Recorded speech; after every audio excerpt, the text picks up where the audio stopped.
540 miles high. That would dwarf the CN Tower, and it may help with our space exploration. Talk about a tourist attraction. But let's not get over our heads. First things first, we have to change this picture. Let's take a look at Canada's debt by the billions. In 1998, both federal and provincial debts combined, Canada's debt was $840 billion. Since then, the governments have used $750 billion tax-paying dollars to knock this down to.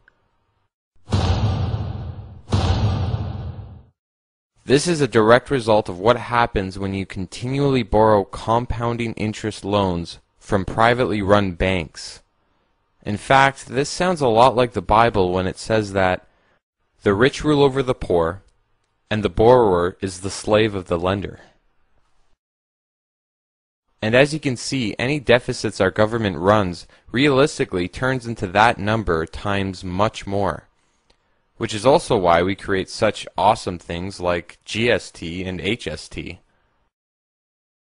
I know some of you may be asking, why on earth would the government keep digging themselves a hole of debt to get out of debt? Well, obviously you don't come from Canada.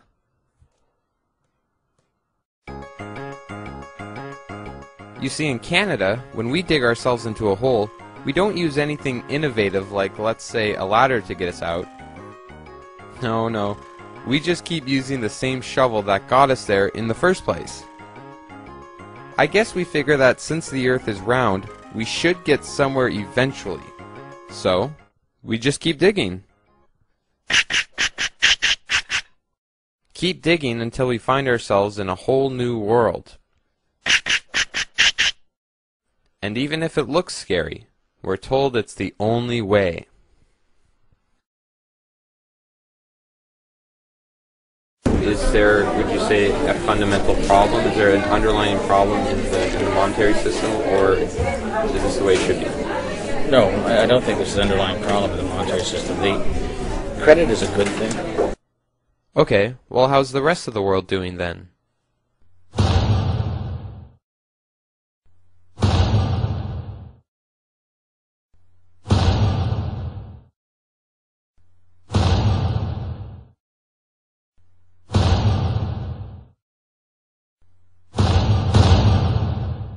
What? The Earth is $52 trillion in debt? To who? Pluto?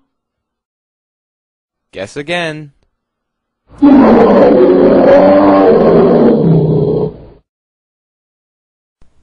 Okay, so the money system in Canada clearly doesn't benefit the people.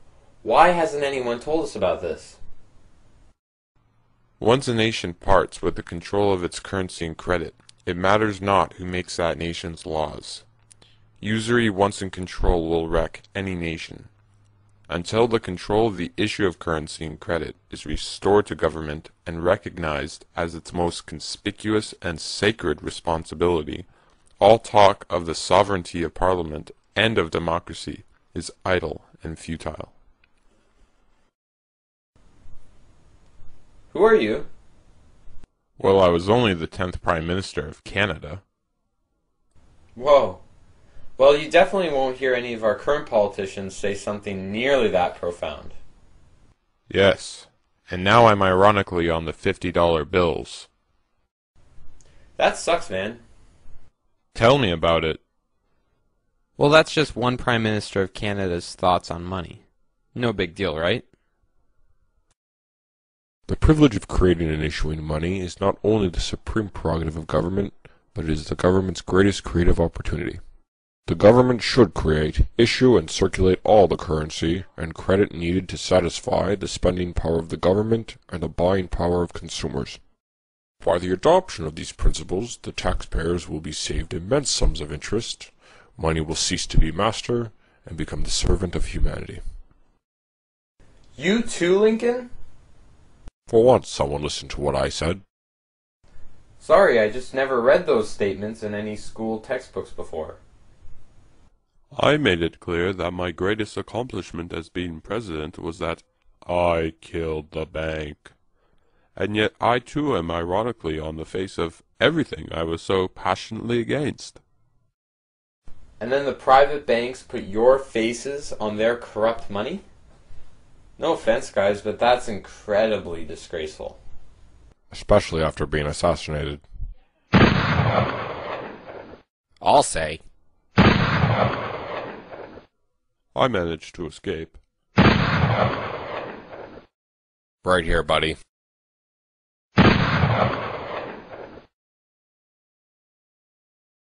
Whoever controls the volume of money in our country is absolute master of all industry and commerce.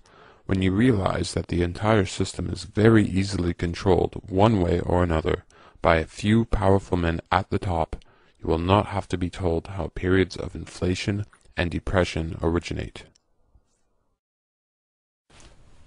Hey Garfield, weren't you president for only like 4 months? Well, I was killed shortly after making that comment.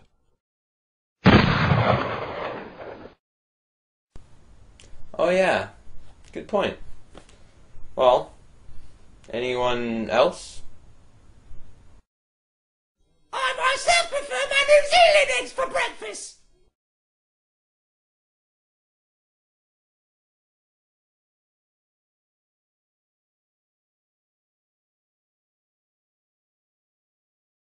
Isn't it kind of sad that we have to dig up what our dead leaders had to say about money, instead of trusting the ones that are alive and in office today?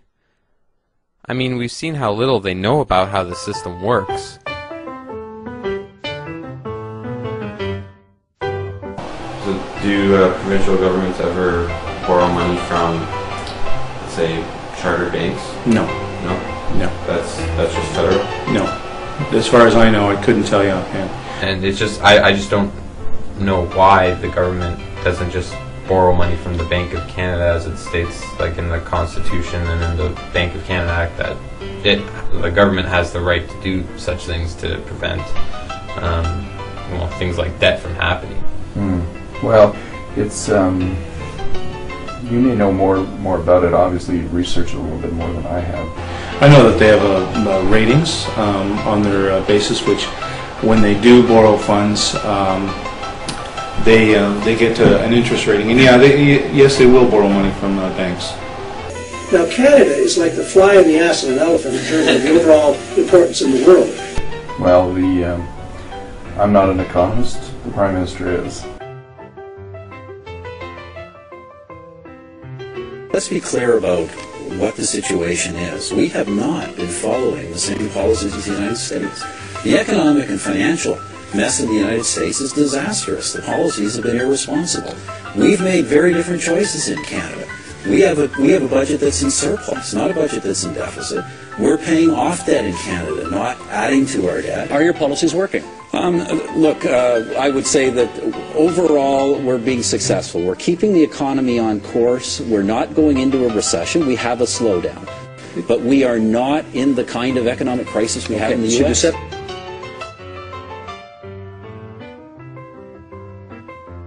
And the world is entering an economic period unlike and potentially as dangerous as anything we have faced since 1929.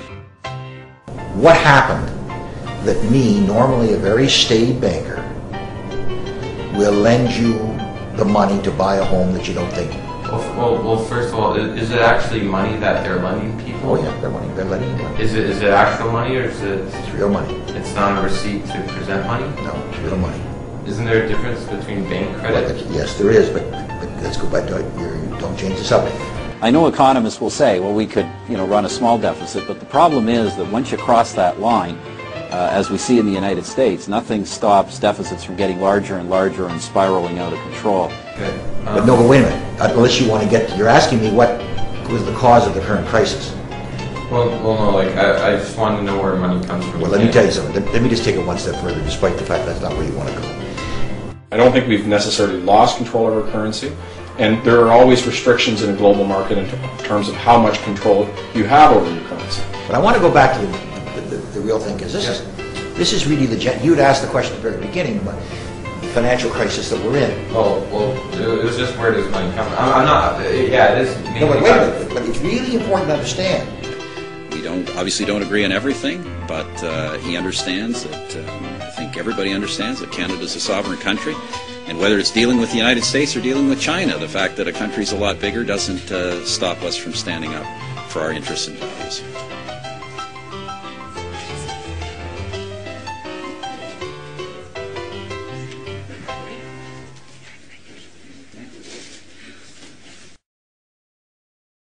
Still need convincing about how ridiculous the monetary system is?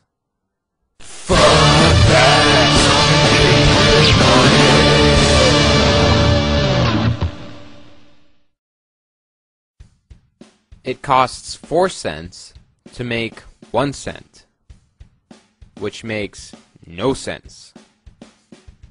Or would it make sense to make no sense? Well, this brings me to my next question. Who physically prints our government dollar bills? The money itself is printed by the Royal Canadian Mint. The Royal Canadian Mint and the Bank of Canada?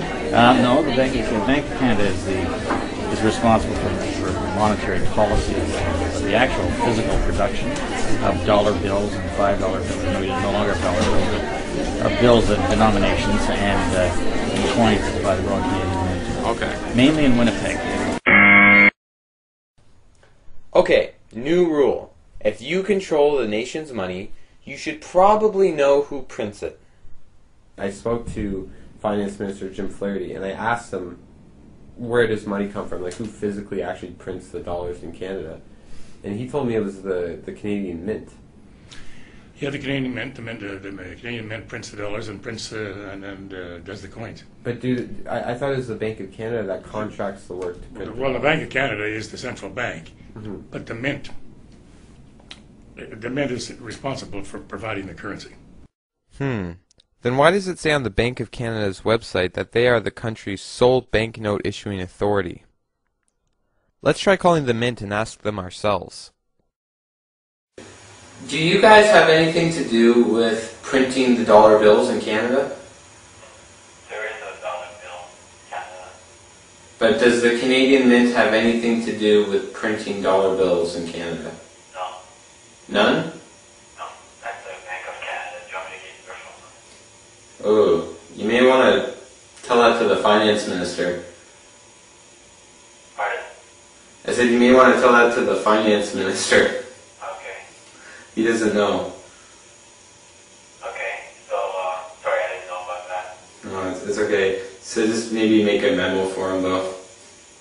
So it is the Bank of Canada who's responsible for printing our dollars, but they don't do the actual printing themselves.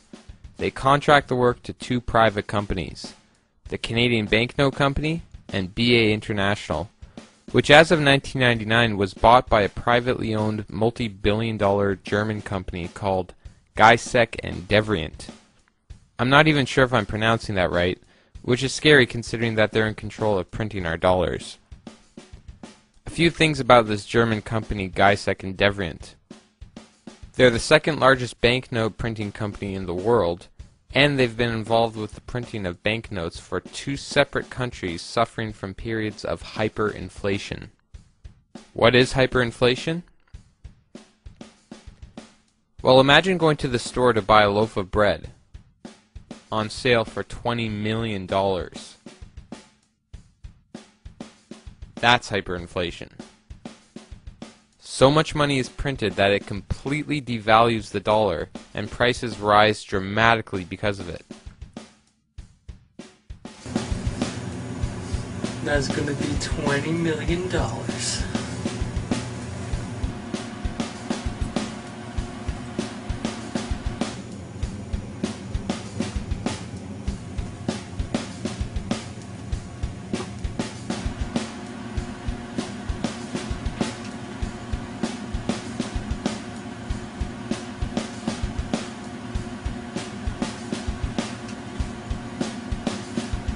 Okay, there's $20 million.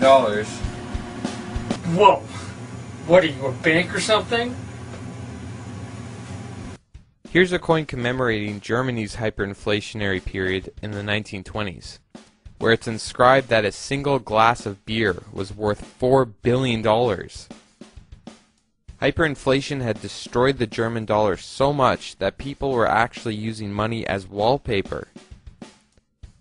And who was getting paid to print all the ridiculous amounts of money this whole time?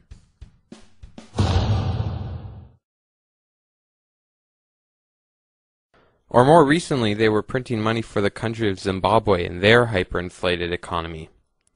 At one point in the 1980s, the Zimbabwean dollar was actually worth more than the US dollar.